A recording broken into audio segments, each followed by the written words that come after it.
Trump is actively considering moving U.S. Embassy in Israel to Jerusalem again, after delaying decision.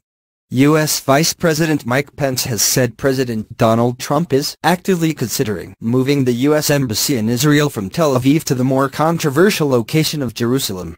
The idea to move the embassy had been in discussion back in June, but was postponed when Mr. Trump signed a waiver to keep it in Tel Aviv.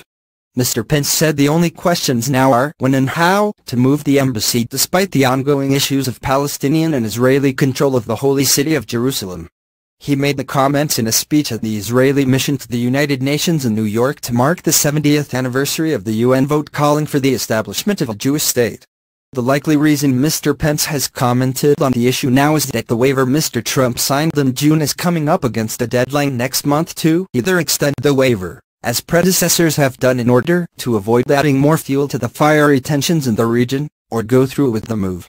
The 1995 Jerusalem Embassy Act, signed by Congress, requires the move, but the waiver option has been exercised ever since. When the act was signed, then Israeli Prime Minister Yitzhak Rabin did not have a full-throated support for the move. Former U.S. Ambassador to Israel Dan Shapiro, who served in Senator Dianne Feinstein's office at the time, commented on Twitter that Mr. Rabin didn't want it forced when it could disrupt the overriding strategic goal of completing successful negotiations with the Palestinians.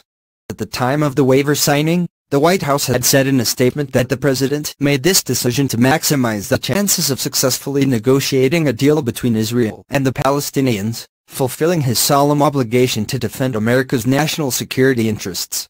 Mr. Trump named his son-in-law and White House advisor Jared Kushner as one of the main brokers of a peace deal between Israel and Palestine. He came under fire for the decision primarily because Mr. Kushner lacks any diplomatic experience, but is also close family friends with Israeli Prime Minister Benjamin Netanyahu. Mr. Kushner's parents have also contributed to Israeli settlements that Palestinians have said encroach on their land.